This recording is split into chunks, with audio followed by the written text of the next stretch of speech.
Hello, welcome back to my YouTube channel.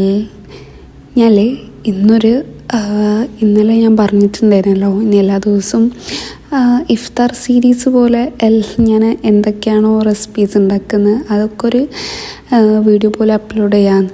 അപ്പം ഇന്ന് വേറൊരു റെസിപ്പി ആയിരുന്നു ഞാൻ ചെയ്തിട്ടുണ്ടായിരുന്നത്. പക്ഷേ എനിക്ക് കംപ്ലീറ്റ് വീഡിയോ എടുക്കാനോ ഒന്നിനും പറ്റിയിട്ടുണ്ടായിരുന്നില്ല കേട്ടോ. ഒന്നാമത് ഇവിടെ ഒരു ഗസ്റ്റും കാര്യങ്ങളൊക്കെ ഉണ്ടായിരുന്നു. അതുകൊണ്ട് തന്നെ വീഡിയോ അങ്ങനെ പ്രോപ്പറായിട്ട് എടുക്കാനോ ഒന്നും കഴിഞ്ഞിട്ടുണ്ടായിരുന്നില്ല. എങ്കിലും ഉള്ള കുറച്ച് വീഡിയോസ് വെച്ചിട്ട് ഞാൻ ചെയ്യാമെന്ന് കരുതിയിട്ടാണ് കേട്ടോ.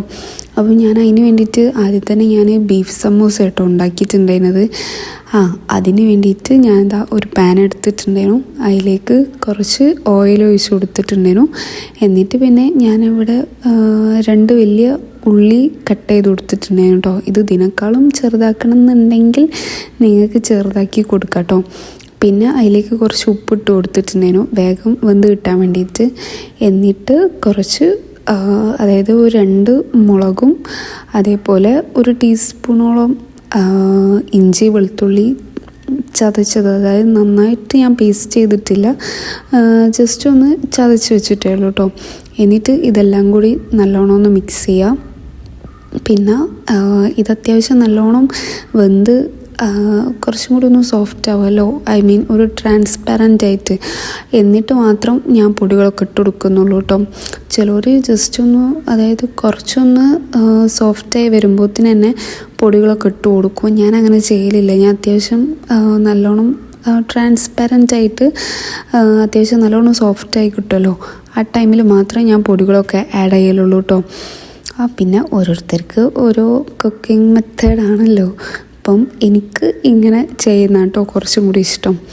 അങ്ങനെ അത് അത്യാവശ്യം വെന്ത് കണ്ടില്ലേ, അത്യാവശ്യം നല്ലോണം സോഫ്റ്റായി ആ ടൈമിൽ ഞാൻ പൊടികളൊക്കെ ആഡ് ചെയ്ത് കൊടുക്കുന്നുണ്ട്. അതിൽ തന്നെ 1 ടീസ്പൂൺ മുളക് പൊടി ആഡ് ചെയ്ത് കൊടുക്കുന്നുണ്ട്. 1 ടീസ്പൂൺ അല്ലെങ്കിൽ 1.5 ടീസ്പൂണോളൊക്കെ ആഡ് ചെയ്ത് കൊടുക്കുക കേട്ടോ. നിങ്ങളുടെ എരിവിനനുസരിച്ച് കൂട്ടുകയും കുറയ്ക്കുകയൊക്കെ ചെയ്യാം. പിന്നെ 1/4 ടീസ്പൂൺ മഞ്ഞൾപ്പൊടി ആഡ് ചെയ്ത് കൊടുക്കുന്നുണ്ട് കേട്ടോ. മഞ്ഞൾപ്പൊടി ഇന്ത്യയിൽ കുറച്ച് കൂടിപ്പോയിട്ടുണ്ടായിരുന്നു, കാരണം ഞാൻ ഇട്ട ടൈമിൽ കുറച്ച് എക്സ്ട്രാ കൂടിപ്പോയി. പിന്നെ 1/4 ടീസ്പൂണോളം കുരുമുളക് പൊടി ആഡ് ചെയ്ത് കൊടുക്കുന്നുണ്ട്. എന്നിട്ട് പിന്നെ ഒരു ടീസ്പൂൺ അല്ലെങ്കിൽ അതിൻ്റെ കൂടെ കുറച്ചും കൂടി മല്ലിപ്പൊടി ആഡ് ചെയ്ത് കൊടുക്കുക. ഒരു ടീസ്പൂണോ അല്ലെങ്കിൽ 1.25 ടീസ്പൂണോളം മല്ലിപ്പൊടി ആഡ് ചെയ്ത് കൊടുക്കുന്നുണ്ട്. എന്നിട്ട് പിന്നെ അതിൻ്റെ കൂട്ടത്തിൽ തന്നെ 1 ടീസ്പൂണോളം ഞാൻ മീറ്റ് മസാല ആഡ് ചെയ്ത് കൊടുക്കുന്നുണ്ട് കേട്ടോ. മീറ്റ് മസാല നിങ്ങളിൽ ഉണ്ടെങ്കിൽ ആഡ് ചെയ്ത് കൊടുത്താൽ മതി, ഇല്ലെങ്കിലും കുഴപ്പമൊന്നുമില്ല. പിന്നെ 1/4 ടീസ്പൂണോളം ഗരം മസാലയും കൂടെ ആഡ് ചെയ്ത് കൊടുക്കുന്നുണ്ട് കേട്ടോ. മീറ്റ് മസാല ഓപ്ഷണലാട്ടോ, നിങ്ങളിൽ ഉണ്ടെങ്കിൽ ആഡ് ചെയ്ത് കൊടുത്താൽ മതി. ഇനിയിപ്പം ഇല്ലെങ്കിലും വലിയ കുഴപ്പമൊന്നുമില്ല, നല്ല ടേസ്റ്റാണ് കേട്ടോ അങ്ങനെ ഉണ്ടാക്കിയാൽ. എൻ്റെ ഇവിടെ മീറ്റ് മസാല ഉണ്ടായത് കാരണമാണ് ഞാൻ മീറ്റ് മസാല ആഡ് ചെയ്ത് കൊടുത്തത്. നിങ്ങളിൽ ഇല്ലെങ്കിൽ ആഡ് ചെയ്ത് കൊടുക്കണമെന്നില്ല കേട്ടോ. അല്ലാണ്ട് ബാക്കി പൊടികളൊക്കെ എല്ലാവരെയും ഉണ്ടാവുമല്ലോ, അത് ആഡ് ചെയ്ത് കൊടുത്താൽ മതി. പിന്നെ നിങ്ങൾക്ക് വേണമെന്നുണ്ടെങ്കിൽ പെരിയ ജീരകം പൊടിച്ചതില്ലേ, അതും കൂടി ഇതിലോട്ട് ആഡ് ചെയ്ത് കൊടുക്കാം കേട്ടോ. ഞാനിവിടെ അതും ആഡ് ചെയ്യുന്നില്ല. ഒന്നാമത് എനിക്ക് പെരിയ ജീരകത്തിൻ്റെ ടേസ്റ്റ് എനിക്ക് അത്ര വലിയ താല്പര്യമൊന്നുമില്ല. പക്ഷേ ഞാൻ ബീഫ് കറിയൊക്കെയാണ് ഉണ്ടാക്കുന്നുണ്ടെങ്കിൽ എന്തായാലും ആഡ് ചെയ്ത് കൊടുക്കലുണ്ട് കേട്ടോ. അതായത് പെരുംജീരകം പൊടിച്ചതല്ലാണ്ട് അതേപോലെ ആഡ് ചെയ്ത് കൊടുക്കലുണ്ട് കേട്ടോ. ചില ടൈമിൽ ഞാൻ അത് ജസ്റ്റ് ഒന്ന് വറുത്തിട്ട് പൊടിച്ചിട്ടും ആഡ് ചെയ്ത് കൊടുക്കലുണ്ട്, അല്ലാണ്ട് ആഡ് ചെയ്ത് കൊടുക്കലുണ്ട്. ഇവിടെ ഞാൻ അതൊന്നും ആഡ് ചെയ്ത് കൊടുക്കുന്നില്ല. ഞാൻ പറഞ്ഞില്ല, എനിക്കിങ്ങനെ സ്നാക്സിലൊന്നും അങ്ങനെ പെരുംജീരകം കൂടുതലായിട്ടിട്ട് എനിക്ക് അതിനോട് വലിയ താല്പര്യമില്ല. എനിക്കെന്തോ ടേസ്റ്റൊക്കെ ഒന്നും മാറിയപ്പോലൊക്കെ ഫീൽ ചെയ്യും, അതുകൊണ്ട് ഞാൻ ഇട്ട് കൊടുത്തിട്ടില്ല. പിന്നെ ഞാനിതാ ഒരു പിടി മല്ലിയില ഇട്ട് കൊടുക്കുന്നുണ്ട് കേട്ടോ. എന്നിട്ട് നല്ലോണം മിക്സ് ചെയ്ത് കൊടുക്കുക. മല്ലിയിലൊക്കെ നിങ്ങളെ ആവശ്യത്തിനനുസരിച്ച് കൂട്ടുകയും കുറയ്ക്കുകയൊക്കെ ചെയ്യാം കേട്ടോ. ഞാനിവിടെ ഒരു പിടിയോളമൊക്കെ എടുത്തിട്ടുണ്ടായിരുന്നു. എന്നിട്ട് പിന്നെ നമ്മൾ വേവിച്ച ബീഫില്ലേ, അതും കൂടി ഇതിലോട്ട് ഇട്ട് കൊടുത്തിട്ട് നന്നായിട്ട് ഒന്ന് മിക്സ് ചെയ്യാം കേട്ടോ.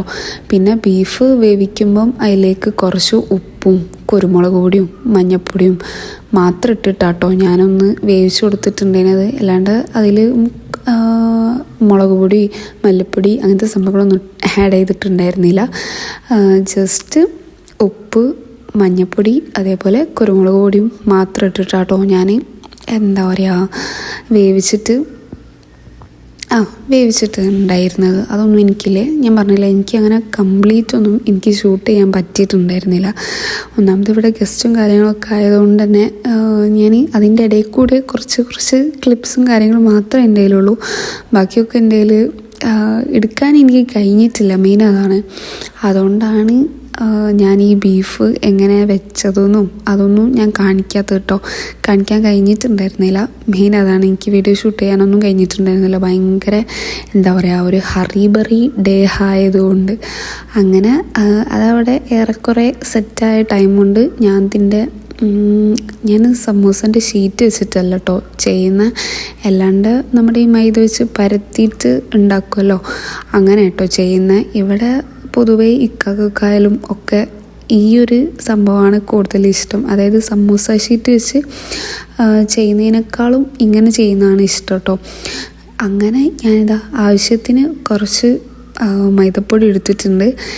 എന്നിട്ട് അതിലേക്ക് ചൂടുവെള്ളം ഒഴിച്ചു കൊടുക്കുന്നുണ്ട് കേട്ടോ. വെള്ളത്തിൽ കുറച്ച് ഉപ്പിട്ടിട്ട് ജസ്റ്റ് ഒന്ന് തിളപ്പിച്ചിട്ട് ആ തിളച്ച വെള്ളം ഇതിലോട്ട് ഒഴിച്ചു കൊടുക്കണേ.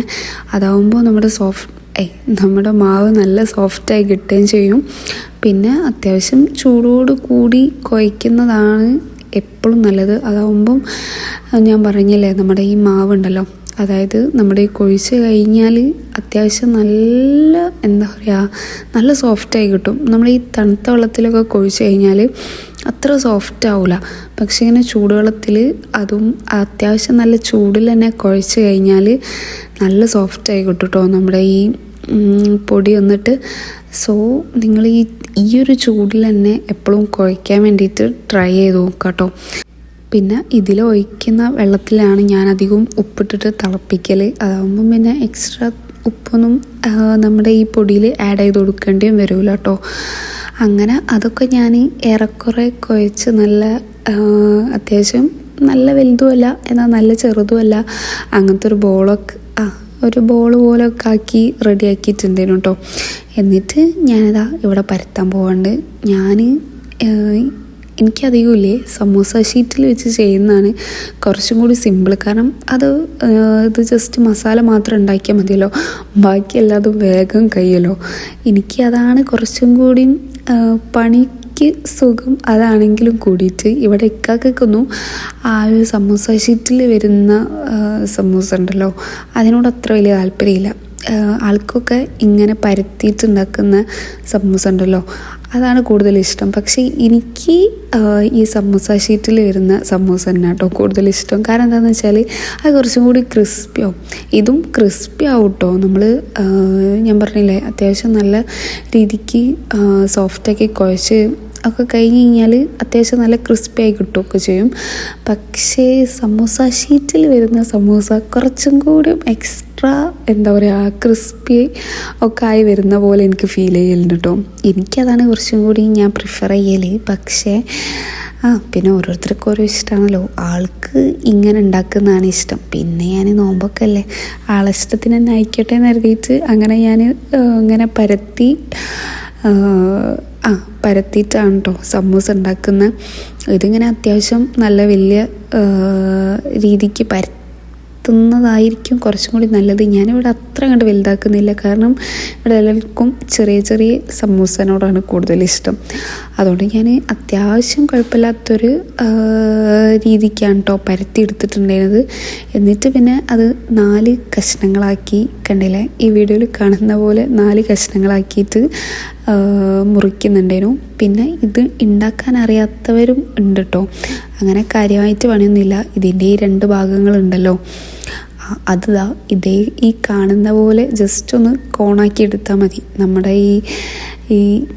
നമ്മുടെ ബീച്ചിലൊക്കെ കിട്ടുമല്ലോ കടല, അതേപോലെ ആ രീതിക്ക് ജസ്റ്റ് ഒന്നിങ്ങനെ കോണാക്കിയിട്ട് നല്ലോണം ഒന്ന് പ്രസ് ചെയ്ത് കൊടുക്കുക. പിന്നെ പ്രസ്സിങ് അത്യാവശ്യം നന്നായിട്ട് ചെയ്യുക. അല്ലെങ്കിൽ എന്താണെന്ന് വെച്ചാൽ ഇത് ഒന്ന് ഓപ്പൺ ആയിട്ട് വരാനുള്ള ചാൻസ് കൂടുതലാണ് കേട്ടോ.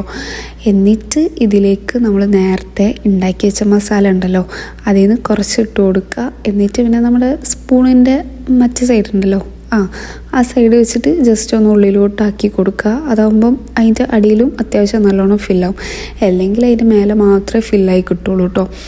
എന്നിട്ട് അതിൻ്റെ ബാക്കി വരുന്ന ഭാഗം എടുത്തിട്ട് നേരെ അടിയിലോട്ട് ഇട്ടിട്ട് അതിൻ്റെ ഈ 3 സൈഡും ഉണ്ടല്ലോ അത് ജസ്റ്റ് ഒന്ന് നല്ലോണം ഒന്ന് പ്രസ് ചെയ്ത് കൊടുക്കുക. അതായത് നല്ലൊരു എന്താ പറയുക ട്രയാങ്കിൾ ഷേപ്പ് കിട്ടണമല്ലോ, അപ്പോഴാണല്ലോ സമൂസാണ് എന്ന് തോന്നുള്ളൂ. അതിന് വേണ്ടിയിട്ട് ഇതിൻ്റെ ഒരു 3 സൈഡും ജസ്റ്റ് ഒന്നും കൂടി കൈ വെച്ചൊന്ന് പ്രസ് ചെയ്ത് കൊടുക്കുക കേട്ടോ. ഇനി മനസ്സിലാവാത്ത ആരെങ്കിലും ഉണ്ടെങ്കിൽ, അറിയാത്ത ആരെങ്കിലും ഉണ്ടെങ്കിൽ ഞാൻ ഒരൊറ്റൊന്നും കൂടി ചെയ്യുന്നത് കാണിക്കുന്നുണ്ടായിരുന്നു കേട്ടോ. അതിൽ കണ്ടില്ലേ, ഈ 2 സൈഡ് എടുത്തിട്ട് ജസ്റ്റ് ഒന്ന് ഇങ്ങനെ നല്ലോണം പ്രസ് ചെയ്ത് കൊടുക്കുക. ഈ പ്രസ്സിങ് നിങ്ങളെപ്പോഴും നന്നായിട്ട് തന്നെ ചെയ്ത് കൊടുക്കുക കേട്ടോ. കാരണം ചില ടൈമിൽ നമ്മളിത് അത്ര നന്നായിട്ടൊന്നും പ്രസ് ചെയ്തിട്ടില്ല എന്നുണ്ടെങ്കിൽ എണ്ണയിലിട്ട് ഓയിൽ ഫ്രൈ ഒക്കെ ചെയ്യുന്ന ടൈമിൽ ഈ അതിന് മാത്രം പ്രസ് ചെയ്തിട്ടില്ല എന്നുണ്ടെങ്കിൽ ഇതൊക്കെ ഒന്ന് ഓപ്പണായി വരാനുള്ള ചാൻസ് കൂടുതലാണ്. അപ്പോൾ അതിൻ്റെ ഉള്ളിൽ നല്ലോണം എണ്ണ കുടിക്കുകയും ഒക്കെ ചെയ്യും കേട്ടോ. പ്രത്യേകിച്ച് ഈ ഒരു മടക്കുണ്ടല്ലോ, ഈ ഒരു മടക്ക് നല്ലോണം പ്രസ് ചെയ്ത് കൊടുക്കുക. കാരണം ഈ ഒരു മടക്കാണ് ഏറ്റവും കൂടുതൽ പുറത്തേക്ക്, അതായത് പ്രസ് ആവാണ്ട് ഓയിൽ ഫ്രൈ ചെയ്യുമ്പം ഇതിങ്ങോട്ട് തുറന്നിങ്ങനെ വരും. അത് ഇല്ലാണ്ടാക്കാൻ വേണ്ടിയിട്ട് നന്നായിട്ട് കൈ കൊണ്ട് പ്രസ് ചെയ്ത് കൊടുക്കുക കേട്ടോ. എസ്പെഷ്യലി ഇതിനെ 3 സൈഡും നന്നായിട്ട് പ്രസ് ചെയ്ത് കൊടുക്കുക. അങ്ങനെ ഇതൊക്കെയാണ് കേട്ടോ ഇന്നുണ്ടായിരുന്നത്. മുട്ട ബജിയും അതേപോലെ ഇന്നലത്തെ അതേപോലെ തന്നെ ബ്രെഡ് പൊരിച്ചതും ഉണ്ടായിരുന്നു കേട്ടോ. പിന്നെ കാരക്ക, കുറച്ച് ഫ്രൂട്ട്സ്, മാംഗോ ജ്യൂസ്, ഇതൊക്കെ ആയിരുന്നു ഇന്നത്തെ ഇഫ്താറിന് വേണ്ടിയിട്ട് ഉണ്ടാക്കിയിട്ടുണ്ടായിരുന്നത്. പക്ഷേ എനിക്ക് മോസ്റ്റ് ഓഫ് ഓൾ എനിക്ക് അങ്ങനെ വീഡിയോ എടുക്കാൻ പറ്റാത്തത് കൊണ്ടാണ് കേട്ടോ. ഇൻഷാ അല്ലാഹ് നാളെ മുതലൊക്കെ റെഡിയാവും. അങ്ങനെ നിങ്ങൾക്ക് എൻ്റെ വീഡിയോ ഇഷ്ടമാകുന്നുണ്ടെങ്കിൽ ഒന്ന് സബ്സ്ക്രൈബ് ചെയ്യണേ. അതിൻ്റെ കൂടെ ലൈക്കും കമൻറ്റും ഷെയറും ഒക്കെ ചെയ്യണം കേട്ടോ. ഇൻഷാ അല്ലാഹ് നാളെ മുതൽ എന്തായാലും ഞാൻ കണ്ടിന്യൂസ് ആയിട്ട് ചെയ്യാം കേട്ടോ. Thanks for watching.